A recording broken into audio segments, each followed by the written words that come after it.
Hello, friends. I hope you are doing well. It's Friday here in California. I wanted to share with you something that I wrote recently. It's a little piece about time. And the reason why I wanted to write about time is because I find that being in your 20s is a really strange time because everyone tells you that you have so much time, but it also feels like you're running out of time all the time. I saw this TikTok that was like, there's nothing more stressful than being a 19 to 25-year-old who thinks they're running out of time. I wanted to investigate that a bit. For some life updates, I'm just writing a lot of music. I've written, I think, like maybe 6 or 7 songs, which is kind of exciting considering I was in a creative low for a while. So I think I know what I want to do for my next project, which is so far away, it doesn't even matter. Yeah, this month is just a lot of kind of getting ready for the next step. I feel like I'm sort of in an incubator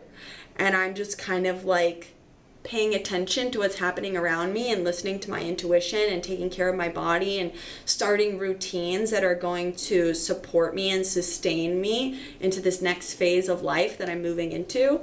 I've been thinking about how productive I have been in a certain amount of time. And, I have weeks where I'm writing a lot and I feel like I'm doing so much. And then I have weeks where I'm like, I literally cannot put a pen to paper. I am so tired. I can't even think of anything that is worthy of writing down. I was kind of in this strange space. Hold on, my cat is. So I was kind of in this strange space where I was thinking about what if I just stop freaking out about time and how much time I have and blah, blah, blah. And I stopped feeling guilty for resting. And what if I just was curious about this feeling that comes over me, this impending doom that comes over me when I see someone who's my age and has done more. It's a beautiful day and there's so much that I could be doing, but I'm just depleted and burnt out and I just want to be on the couch. I wanted to investigate these feelings. I'm also in this part of life where I feel like I know that change is coming and I can feel that change is coming. And I know that my life can't stay this way forever. My 20s so far have been very much a series of waiting for things to happen, and then things happen and life is so crazy and I'm moving around. I have no idea. I can't even comprehend what's going on because things are moving so fast, and then all of a sudden it's over. I'm starting back from square one. Everything is slow. I feel stagnant. And I don't know if that's just me, but I do feel like ever since I've graduated college, life has been, boom, here's a big life event that's super scary and throws you into this crazy spiral, and then, oh, it's over, it's done. Now you have to start back from zero and build it all back up again. It makes me feel like I have no control. And I know a lot of my friends are experiencing the same thing where they're in one place and they're super present in that place, and then all of a sudden it all falls down around them, and then they're like, well, I don't have time to start over. I don't have time to start from square one. I have to go chase my dreams and accomplish my goals or whatever it is. And that's very stressful. It's very stressful to not know what you're going to get done in a certain amount of time. It's very stressful to not know how long it's going to take for you to get to what you're trying to get to, whether it's just feeling happy or having a relationship that is stable or finishing law school or whatever it is. Something that I realized is that time is, in American society at least, or within this capitalist structure, time is very much thought of as a resource with monetary value. You know the saying, time is money.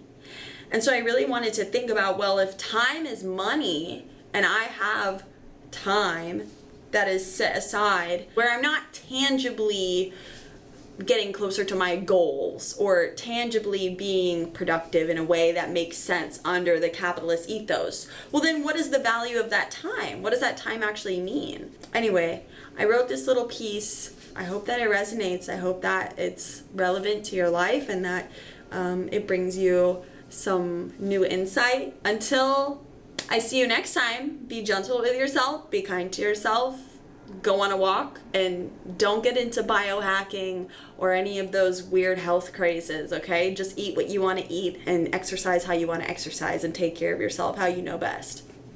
Bye! Today is the spring equinox. I feel myself thawing out. The icy sheets that solidified in the winter are thinning. I've been sowing seeds all winter, and now I'm waiting for the bloom. What do we do when the sun is high, but the branches of the trees are still barren? What do we do with the warming time before the harvest actually arrives? Warming time. This is what I've come to call those moments in life, characterized by waiting, a sense of fear that maybe the big blooming will never come, or if it does, it won't be fruitful enough, or fruitful in the correct way.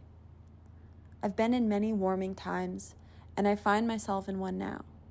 This time, however, I've approached it from a different angle. From where I would have once found stagnancy and depression, I've found magic.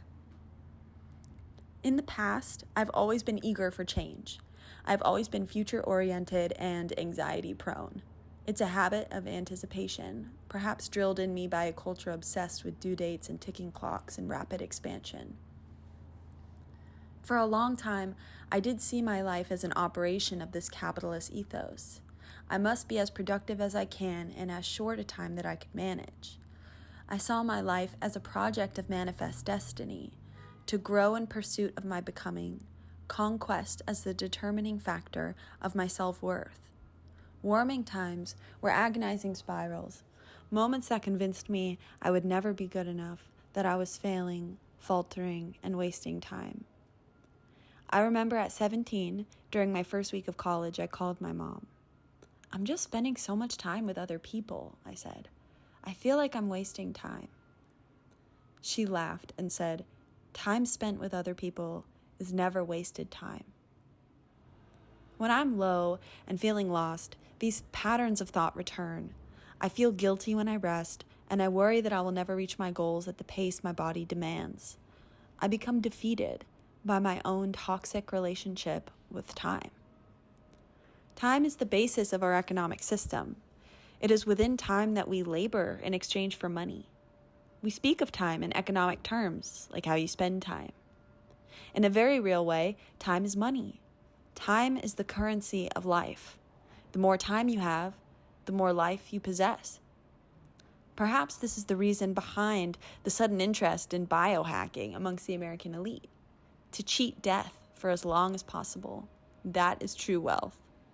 The lower on the economic ladder you are, the less our economic system deems your worth. The government creates a minimum wage, the lowest value permitted for one's time. If you do the math, you can put a dollar amount on my life and the lives of everyone else around you. So of course, when I'm given the gift of free time, time that is not dedicated to my productivity or rapid expansion, I feel at my most worthless. I don't know what to do with it. Through programming, both subconscious and blatant, I've come to undervalue the time that is mine and mine alone. In fact, this is the most valuable time, the most pure and precious.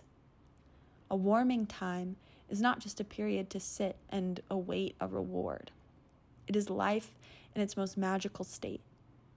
Being lost can feel like darkness, but it does not have to be. Now that I create my own work schedule, I usually work on weekends and have Monday off. This past Monday, I decided I would go on a walk. It was raining slightly, but not too bad. My goal was to get to the museum, but I found out it was closed as soon as I stepped out my door. I decided I would walk there anyway. I put on American Thighs by Veruca Salt and reveled in the euphoria that followed. The air was damp, the sky was blue, the ground was dark with rain. I walked into the park and followed the path until I reached a grove of redwood trees. As if pulled by a magnetic force, I stepped off the path and walked deep into the grove of trees. I could hear the distant whishing of car tires on the wet road beyond, but I could see nothing but trees. I stood under the redwood and looked up.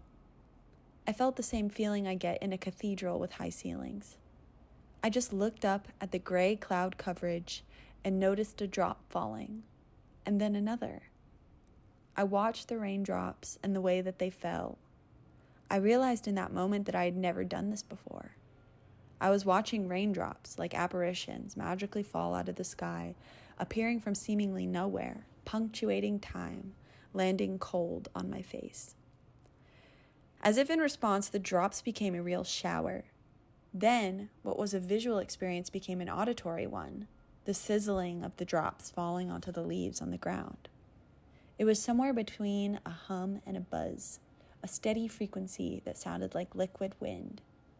The leaves shook and trembled and turned glossy.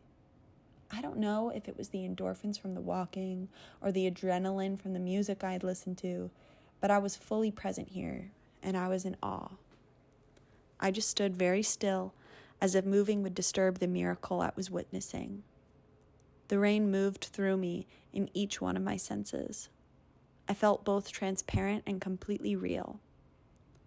The rain shower left as soon as it came. I was not in this redwood grove very long, maybe 5 minutes. It is a moment I can recall in my mind instantaneously, as if it is one of the most defining moments of my life.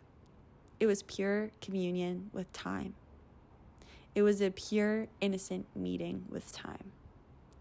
There were no objectives on my end. I left feeling as if I had been embraced by an old friend I had not seen in a very long time.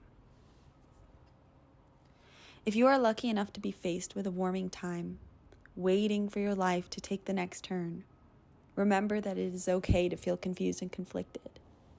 Giving our culture around time, this is totally normal and even expected. Remember that your time is yours. It is the most valuable possession you own. Do not let the world trick you into sucking the love out of it.